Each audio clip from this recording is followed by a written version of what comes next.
Hello and welcome to this super quick video that explains how to include citations in your personal essay.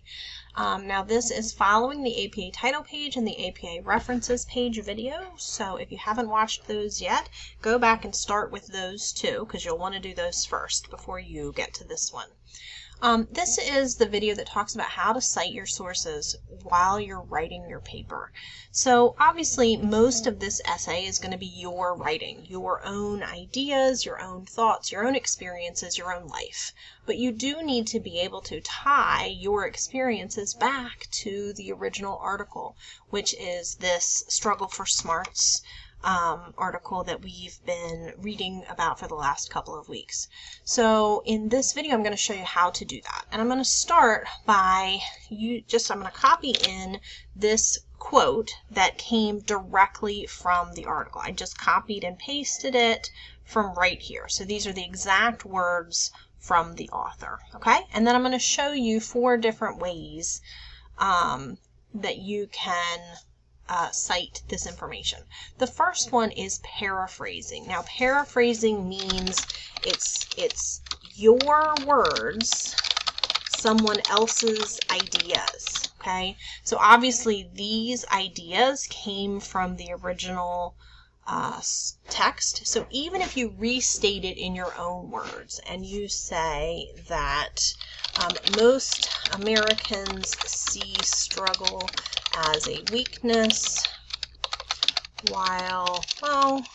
but Eastern cultures see it as a strength. Now we're obviously paraphrasing, we're saying it in our own words, we're not plagiarizing it or using the exact language from the original quote. So these are our words, but it's still not our idea. So we still have to cite it and explain where the information came from. So for a standard citation, a paraphrasing citation, what we need to include here is the author's last name, comma, space, and the year that the piece was published. And then we're going to put that in parentheses, and we're going to put the period at the end after the citation, because the citation is part of our sentence. So this is how you do paraphrasing citation. It looks just like this. If you wanted to use some of this, then you absolutely could use the author's original words. I would encourage you to only do that once or twice in your essay. Keep it minimal, but you can use the original text. Typically what we ask you to do is incorporate the original text into your own sentence. So you could say something like, according to the article, Americans see struggle as a weakness, right? Those are all my words still, but now I'm going to include this last part in the original language. So I'm just going to paste down here without formatting. So you can see that what I've done is I've used part of my own sentence. So I'm not just dropping in a whole sentence from the original text without any context. I'm using my own words to kind of frame this quote. I am using what we call author attribution. So I'm indicating to my reader that this is not my idea that originated inside my brain, that this is coming from somewhere else. So I've used author attribution, I've used my own words to frame the quote, I'm using quotation marks around the quote, I used the exact words, I didn't change them at all, and now I have to have a citation for this. So the citation for a direct quote is a little bit different from a paraphrased citation. We use the same last name, comma, space, year of publication, but now we need to put a comma, space, and then we're going to include either the page number or the paragraph number where we found the quote. So we're going to have to go back to the original text, and we're going to have to count paragraphs, because this is an online article and it doesn't have page numbers. Even if you printed it out and it actually does have different pages, those page numbers aren't inherent to the article. So someone else who prints it in a different size font is going to get different pagination. So you can't use page numbers for an online article. We just count. 1, 2, 3, 4, 5, 6, 7, 8, 9, 10. This quote is in paragraph 10. So we're going to put P-A-R-A period space 10. And then we're going to close our parentheses and we're going to put a period because this is the end of our sentence. Usually you would put a period at the end of a quote here. You may have learned to do that. But if you have a citation, you don't put the period here. You put it here instead because this is where the sentence ends. Remember, the citation is part of your sentence. So this is how you do a direct quote citation. Now, there's two other ways that you can incorporate quotes into and citations into your writing. The first one is called an embedded citation. Okay, an embedded citation is basically a citation in parentheses,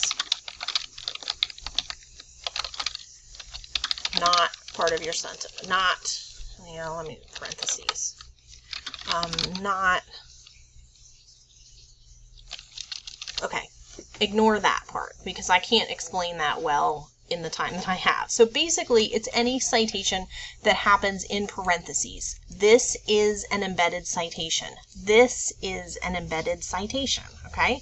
So any citation where all of the citation information is captured inside the parentheses and it's kind of separate from the rest of the sentence. That's what's called an embedded citation. Those are absolutely fair to use. They're correct. What we ask for as you get into more sophisticated writing is that we ask you to vary the kinds of citations you use. So we might later on in the semester be asking you to try out some narrative citations. With a narrative citation, some of this information ends up in your sentence as part of your writing. So remember here where we said, according to the article, Americans see struggle as a weakness. What if I said, according to Spiegel, because he used the, or she, I'm sorry, I guess I don't know the gender, they were the author of this article. So according to, according to Spiegel, Americans see struggle as a weakness. Now, part of the citation is in your sentence. So we don't need to put the author's last name again in the parentheses. Now the only thing we need in the parentheses is the year because, right, this is the information that we would need. But since part of it is already in our sentence, we only have to include the year. If we did this whole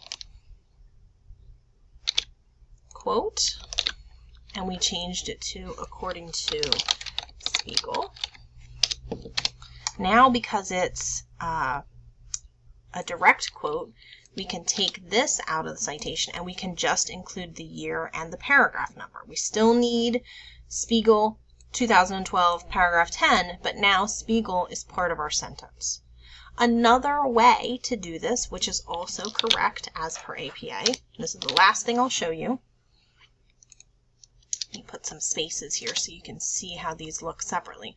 Another way to do this is to put the year immediately following the author's name.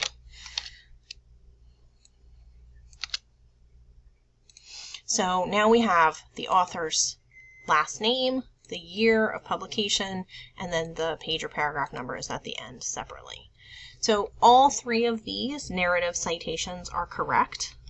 You can also just use the embedded citation as long as you recognize that an embedded citation is different depending on whether the information you're using is a paraphrase or a direct quote. So both of these are embedded citations and you can use these exactly as is in your essay. If you have any other questions about citations, you can refer to the APA guide. The last 2 pages are designed to go over lots of different embedded citations scenarios. And there's also the Citations Illustrated guide that's posted in your course, and I'll also include the link in the video description so you can take a look at some actual examples of what citations look like in written paragraphs. Hopefully this helps, and you can always let me know if you have questions.